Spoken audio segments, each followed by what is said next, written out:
जय हिंद दोस्तों, आपका स्वागत है आपके अपने पसंदीदा चैनल स्टडी एंड अपडेट्स में। जय हिंद दोस्तों, मैं राजकमल आप सभी का स्वागत करता हूं स्टडी एंड अपडेट्स में। और आज के इस वीडियोस में हम लोग हिंदी का पार्ट करने वाले हैं जो कि प्रीवियस एग्जाम में पूछा जा चुका है। तो चलिए इसकी चर्चा करते हैं और देखते हैं कि कैसे प्रश्न आपके एग्जाम में पूछे गए हैं और ऐसे ही प्रश्न आपके आगामी एग्जाम में पूछे जाएंगे। तो तैयारी पूर्ण कर लीजिए। ओके, तो ये रहा आपका पहला प्रश्न और इसमें दिया गया है, दिए गए वाक्य में रेखांकित शब्दों के लिए सही शब्दों वाला विकल्प चयन करना है। क्या दिया गया है? कैदियों को कुत्ते की तरह घसीटा गया। यहां पर देखिए ये क्या है, बहुवचन ना, कैदियों। तो यहां पर क्या हो जाएगा, कैदियों को कुत्तों की तरह, ठीक है, कुत्तों की तरह घसीटा गया। ओके, तो यहां पर हो गया ना बहुवचन। तो ऐसा ढूंढिए आपको कहाँ मिलेगा। यहाँ पर के दिया गया है, की है, कैदियों के कुत्ता हो गया, ये कैदियों को कुत्ते की तरह घसीटा गया। ये रहा ना आपका बहुवचन वाला। तो उत्तर क्या हो जाएगा, फर्स्ट का उत्तर आपका फोर्थ हो जाएगा। ठीक है, चलिए आगे बढ़े। अब देखिए आपका दूसरा प्रश्न दिया गया है, निम्नलिखित प्रश्न में चार विकल्पों में से उस विकल्प का चयन करें जो कोष्टक में दिए गए शब्द के पर्यायवाची शब्द का सही विकल्प नहीं है। क्या दिया गया है, मेरे परिवार में सभी को आम खाना बहुत पसंद है। तो इसका हमें क्या देना है, जो कि आम का पर्यायवाची नहीं है। ठीक है, तो आम का पर्यायवाची क्या सब होता है? आम का पर्यायवाची आपका अम्ब, अमृतफल, रसाल, फलराज, अम्र, मादक, सौरभ, अतिसौरभ होता है। तो यहाँ आप देख सकते हैं, रसाल दिया गया है, फलराज दिया गया है, अतिसौरभ दिया गया है।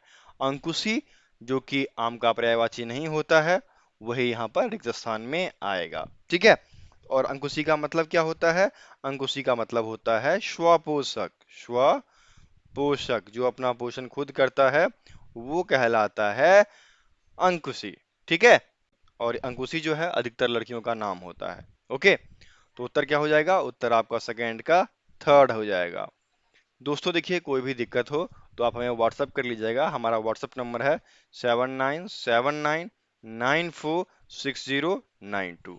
किसी भी प्रकार का पीडीएफ चाहिए हम आपको उपलब्ध करा देंगे। ठीक है, और बहुत सारे मॉक टेस्ट हैं वो आप लगा सकते हैं। और देखिए यदि आपको पीडीएफ वाले मॉक टेस्ट वगैरह चाहिए तो उसके लिंक आपको डिस्क्रिप्शन बॉक्स में दिए गए होते हैं, आप यहाँ से डाउनलोड कर सकते हो।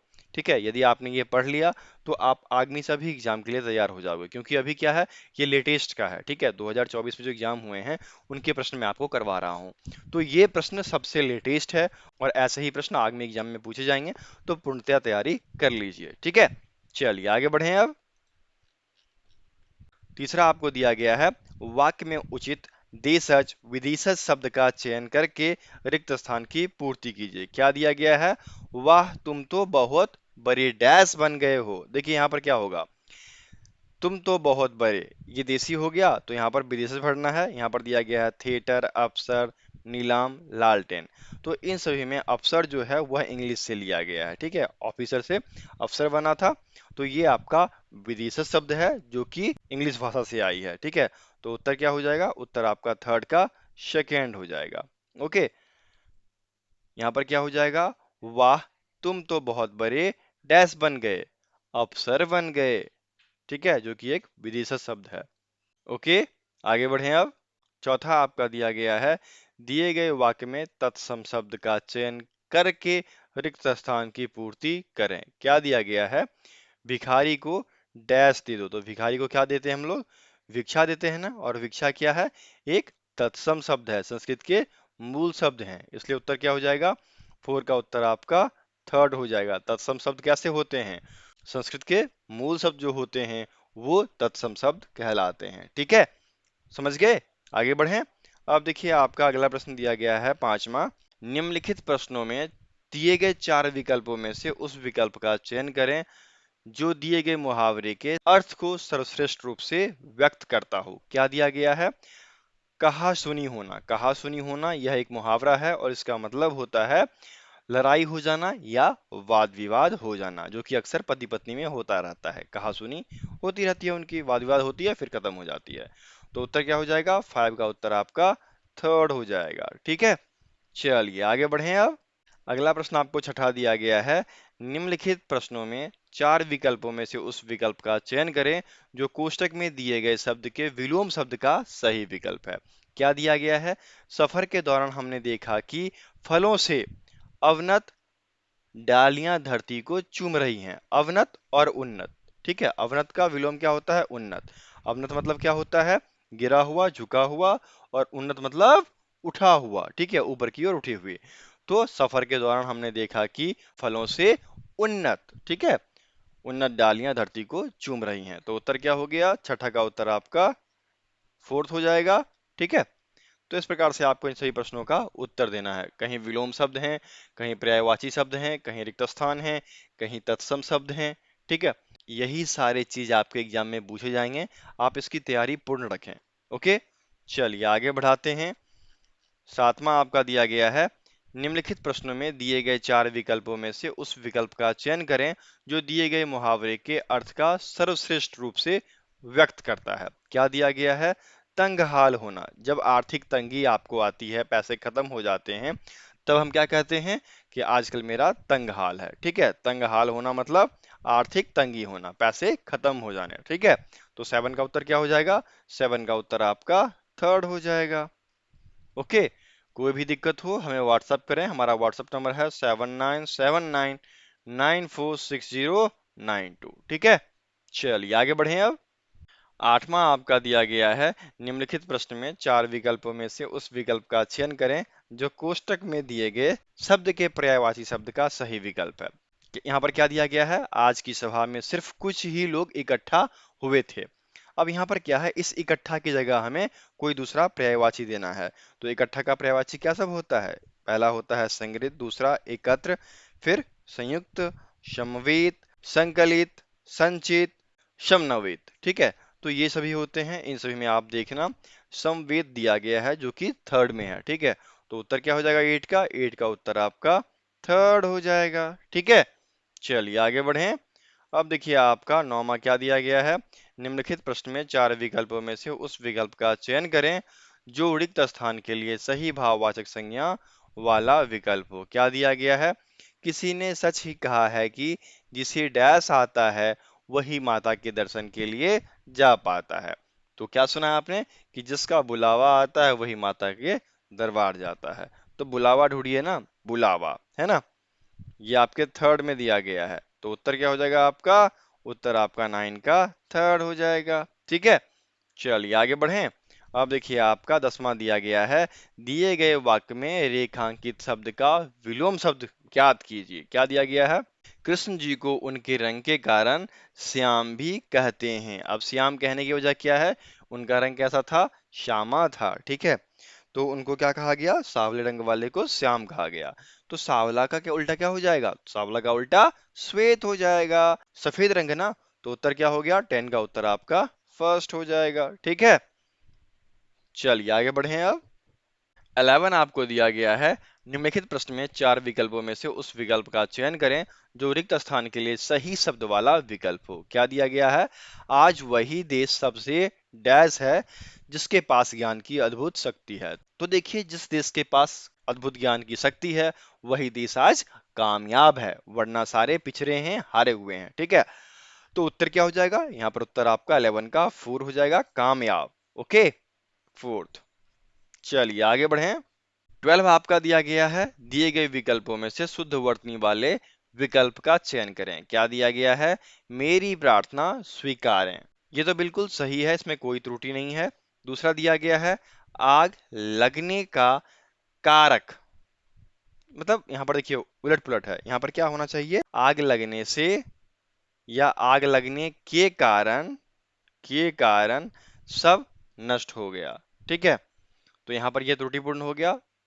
थर्ड दिया गया है, किसकी तैयारी कर रहे हो। तो तैयारी में दो होता है औकार, ये गलत है। यहाँ पर मृत्यु में ये इस तरीके से होता है, यू हर्षुकार, तो ये गलत है, ठीक है। तो उत्तर क्या हो जाएगा? उत्तर आपका 12 का फर्स्ट हो जाएगा, ठीक है।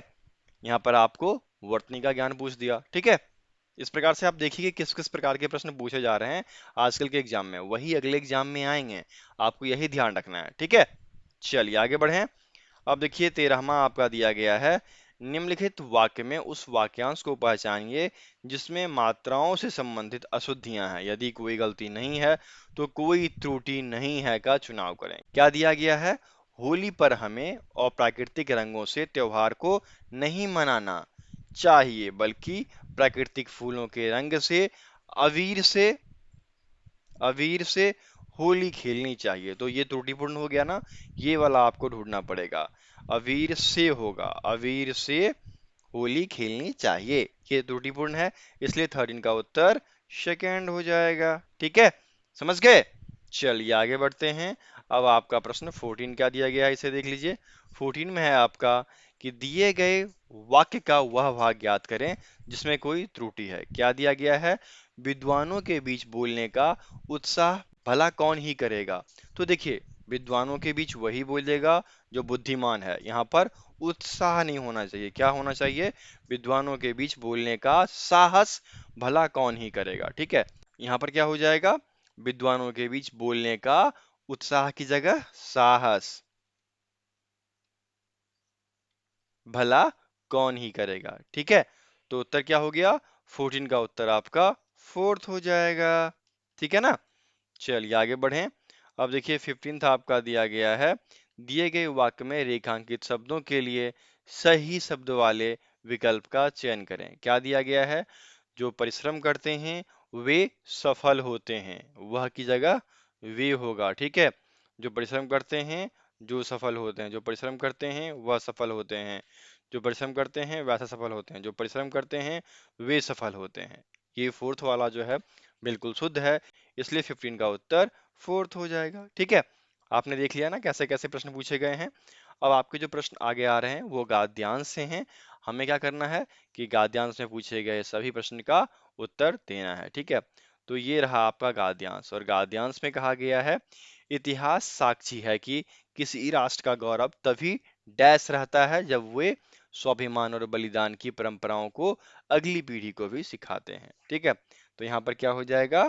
यहाँ पर आपका हो जाएगा इतिहास साक्षी है कि किसी राष्ट्र का गौरव तभी जागृत रहता है या फिर बना रहता है। ठीक है, तो ये ढूंढिए क्या सब दिया गया है। यहाँ पर आपको दिया गया है निंद्रा, प्रतिष्ठा, जागृत और चेतन। क्या हो जाएगा? जागृत रहता है, बना रहता है जब वह स्वाभिमान और बलिदान की परंपरा को अगली पीढ़ी को सिखा देता है। ठीक है, तो सेक्शन का उत्तर क्या हो जाएगा? सेक्शन का उत्तर आपका थर्ड हो जाएगा, जागृत जगा हुआ। ठीक है, चलिए आगे बढ़ते हैं। यहाँ पर क्या हो जाएगा? जब वे अपने स्वाभिमान और बलिदान की परंपराओं को अगली पीढ़ी को भी सिखाते हैं। तो पीढ़ी देखिए आपके यहाँ पर 4 में दिया गया है, तो 17 का उत्तर फोर्थ हो जाएगा। ठीक है, चलिए आगे बढ़ें। देखिए आगे क्या दिया गया है, उन्हें इसके लिए डैश प्रेरित करता है, घनिष्ठ, अनेक, घोर, निरंतर। जब उन्हें लगातार हम प्रेरित करते रहेंगे तभी जाकर हमारे राष्ट्र का सम्मान बचा रहेगा। तो क्या हो जाएगा? निरंतर, जो कि 18 के फोर्थ में दिया गया है, तो 18 का फोर्थ उत्तर हो गया। ठीक है, अब चलिए आगे बढ़ते हैं, क्या दिया गया है? अगला है आपका, किसी राष्ट्र का भविष्य तभी डैश होता है जब वे अपने अतीत के अनुभवों और विरासत के गर्व से पल पल जुड़ा रहता है। देखिए, किसी भी देश का या किसी भी राष्ट्र का भविष्य तभी कायम रहेगा या उज्जवल रहेगा जब वे अपने अतीत के अनुभवों और विरासतों के गर्व से पल पल जुड़े रहते हैं। तो यहाँ पर आपको मालूम, नीचता, उज्जवल दिया गया है, तो उत्तर क्या हो जाएगा? तो यहाँ पर 19 का उत्तर थर्ड हो जाएगा। ठीक है, चलिए आगे बढ़ें। और ये रहा आपका हिंदी का आखिरी प्रश्न, और इसमें क्या दिया गया है? इसमें आपका हो जाएगा, फिर भारत के पास तो गर्व करने के लिए अथाह भंडार है, समृद्ध इतिहास है, चेतनमय सांस्कृतिक डैश है। क्या है? चेतनमय सांस्कृतिक विरासत है। हमारे यहाँ जो है संस्कृति की विरासत है, बहुत सारी संस्कृति है हमारी। ठीक है, तो उत्तर क्या हो जाएगा? विरासत, जो कि यहाँ पर सेकेंड में दिया गया है, तो 20 का उत्तर सेकेंड हो गया। तो देखिए दोस्तों, अगले एग्जाम जो होने वाले हैं उसमें इस प्रकार के ही प्रश्न पूछे जाएंगे। ये आपका लेटेस्ट पैटर्न चल रहा है, उसमें ऐसे ही प्रश्न आपके आएंगे, तो आप तैयारी पूर्ण कर लीजिए। ओके, फिर मिलते हैं अगले वीडियो में, तब तक के लिए जय हिंद।